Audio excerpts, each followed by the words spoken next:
What's up YouTube, Capital G here. So a new OCG ban list that looks like it's going to go into effect in July.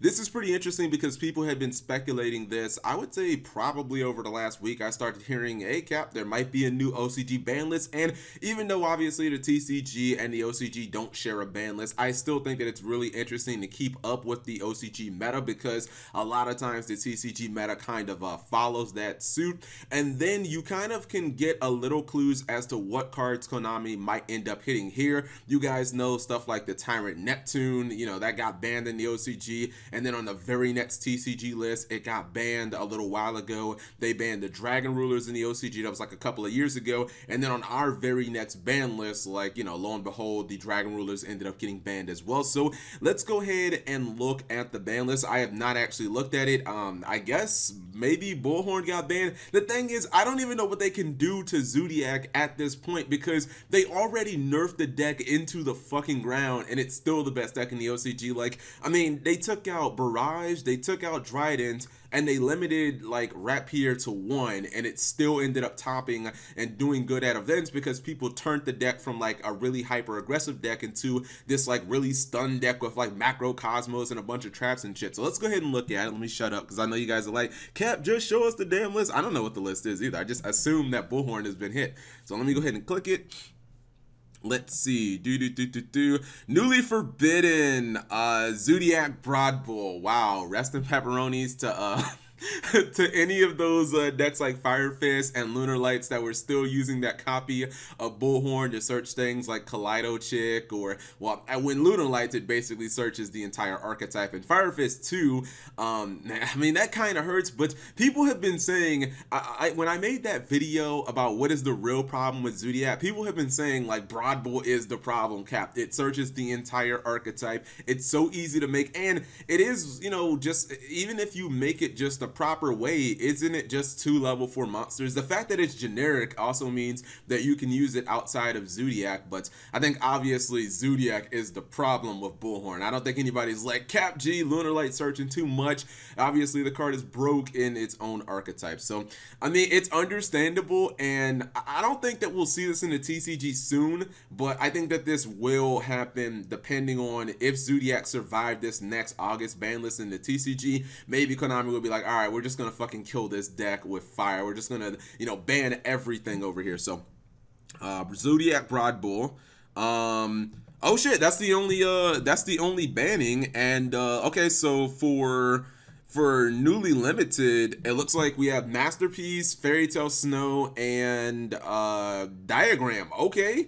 Wow, 2 of those I would kind of expect, but one of those is, holy shit, they just killed the true Draco archetype.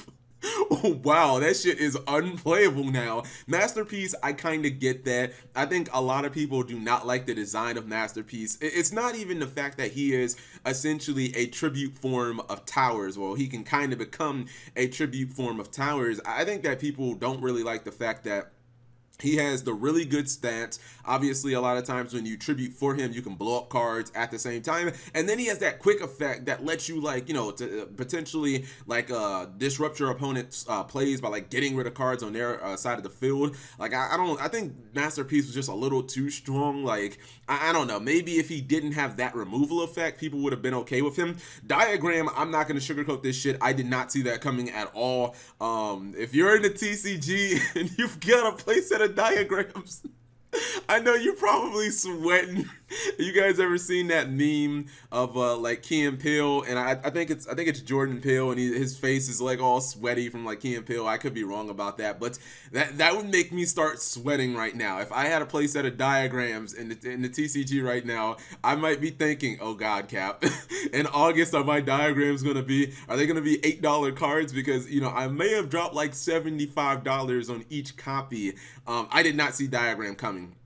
I thought maybe Masterpiece might get banned, but I never thought that they would actually hit the field spell, and that's going to have a ripple effect because that definitely affects even the viability of like True Kings as well, not just the True Dracos.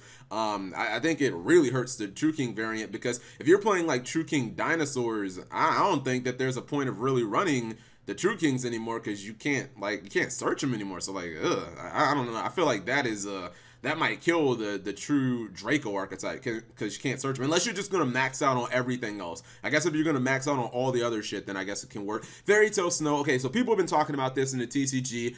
And the OCG, if I'm not mistaken, Grass is still at 3, which I'm still kind of surprised by. But Fairy Tale Snow and Grass at 3, like, you can't have both of those cards. Both of those cards cannot coexist at 3. There's like there's too much fucking recursion with Fairy Tale Snow. The fact that you can use her effect multiple times in a turn, she's not a hard once per turn. And she gets the Book of Moon effect. Like, she's a card that can prevent OTKs, and then she's a card that can cause OTKs at the same time. And then a lot of times you can attack with her, and you can have one in the graveyard. You can banish the cards on your field, and you can attack again. It's like getting an extra attack. So I looked at Fairy Tale Snow maybe like a couple of months ago, and I was like, this card low-key is like not balanced. If we're gonna have a game where you can load up your graveyard instantly, cards like Fairy Tale Snow and Pot of Avarice just become like insanely broken. That's why like a card like Pot of Avarice can't come back, is because when you have things like Grass and you have so many different ways of loading up your graveyard so fast, cards like you know, Fairy Tale Snow and Avarice just become like incredibly powerful. All right, let's see what they did with the semi. Oh my god, what the dude, the semi limits is all over the place. Holy shit, I gotta look at this. Okay, so Pendulum Sorcerer is at 2. Witch of the Black Forest is at 2. Skarn's at 2. Card of Demise! No! Ripperoni and Baloney. I have 3 Card of Demises. Konami, please. Don't go after my cards. I need those. I need those to stay expensive.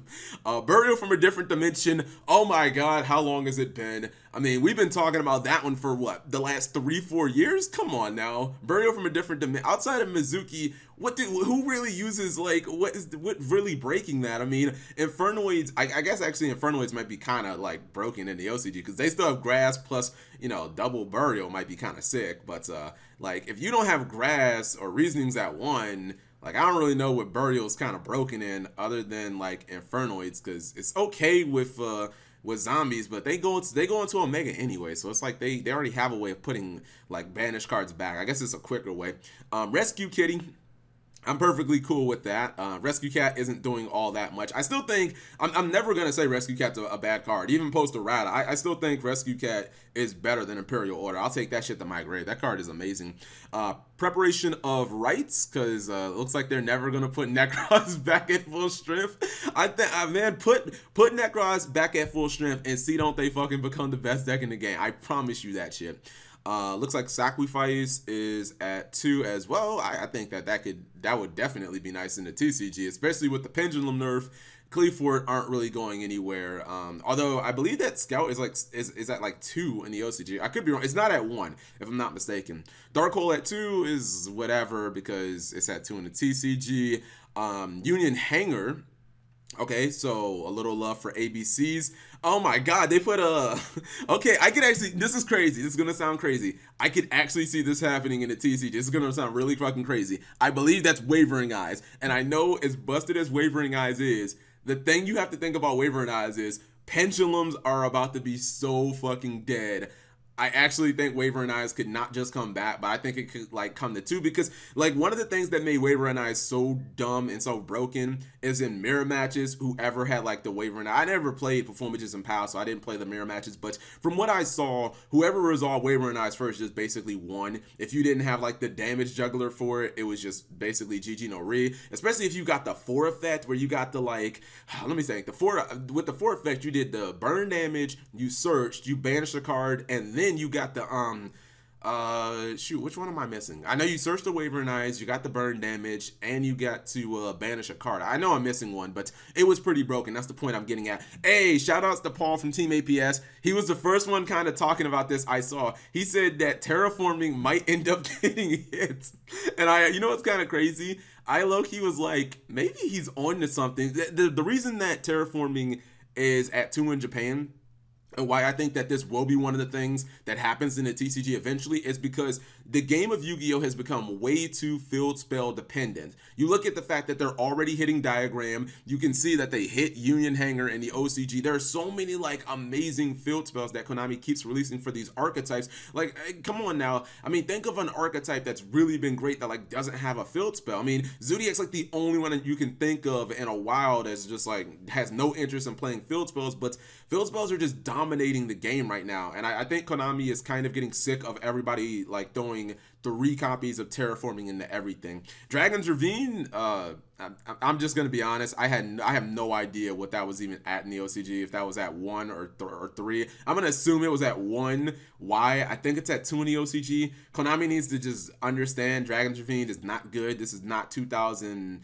the 12-ish, one of those years in Zexal when Dragon Rulers were good, like when they all got put to 2, and then like Dragunity Rulers were like a really good thing, and then Solemn Strike to 2.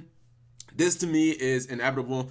If you really look at Solemn Strike the card, it is just too good. Like for a very long time with Post Duelist Revolution, people realized that Solemn Warning was the best card in that set, and kind of the rule of thumb was whatever Solemn Warning was allowed at, that's how many you played. Like if Solemn Warning was at 3, you played 3. If Solemn Warning, when they semi-limited it to 2, you played 2. So I feel like the same thing pretty much applies to Strike, and I don't think Strike, like in a year, 2 years from now, I don't think we're going to see Strike at 3. I understand that Konami's probably looking at the game and like, we don't really have any good traps left, but I think it's just inevitable for Strike to eventually go to 2 and then ultimately to 1. And I'm sorry I've been talking too long, but and when I get on these videos, I always find myself talking about some Yu-Gi-Oh history. And then let's look at the newly Unlimiteds. Okay, so let's I guess start from the bottom. Brionic, no one is really playing that from what I can see. Brain Control, they fucking ruined that card. I'm so sad because I remember in the days of 5Ds, Brain Control was like, it was arguably up there with, well, not quite as good as like Crush Card and you know, cards of that nature, but it was probably like top 5 most broken cards in the game, like right on par with like Dark Arm Dragon, and it's completely a shell of itself. It's not even as good as like the erratic Crush Card. Ignister, again, Pendulum's not really too hot right now. I believe that is Swirl Slime. Okay, they nerfed DDDs. I think that Red Slime, the Necro Slime, is still at 2 if I'm not mistaken. Armageddon Knight, who really cares? Like, I don't really think anybody's playing that. I don't know if that's associated with DDD or what. I feel like it's probably not. Goyo Guardian, that card got errated, so another card that was terrible but also got ruined. Wisdom Eye Magician, we have that in the TCG, and then Blackluster Soldier at 3. That is actually pretty damn scary. If you're trying to run a Chaos deck in the OCG, have at it. So this is a very interesting list. I think the most interesting things on here, number 1, the semi-limits are actually really fucking crazy, and then they really went hard after the True Dracos. Bullhorn was, I guess they just don't want people playing Zoodiac at all, but I think the limits are actually really good. Like, these are impactful. I want to see if links are now going to be like the meta, because if you're going to play True Draco Demise now, you lost a lot of stuff, and I think that you have to start running a lot more monsters, and you have to start running a lot more of the traps. So what do you guys think? Do you guys think some of this stuff is going to happen in the TCG? Off the top of my head, to be honest, the things that I could see translating to the TCG are, I could see Terraforming definitely getting hit. I could see Fairy Tail Snow eventually getting hit. I could see Strike getting hit, and I could see Konami probably maybe in August saying, look, Code of the Duelist is here. It's the Vrains era, guys. We want you guys playing Links. Get the fuck off the True Dracos. And I could see them doing these same 2 hits with Diagram and Masterpiece, basically killing True Dracos, because it's been proven in the OCG, if you don't kill True Dracos, that's all people are going to play instead of Links, because they don't need to use their extra deck, so they're not affected by the whole extra deck, you know, rules and anything like that. I think that's one of the reasons why they were still so dominant in the OCG. But anyways, I'm rambling at this point. Give you guys an opportunity to chime in. Let me know what you think, and just leave it in the comment section below. Thank you guys for watching. As always, subscribe if you have not already.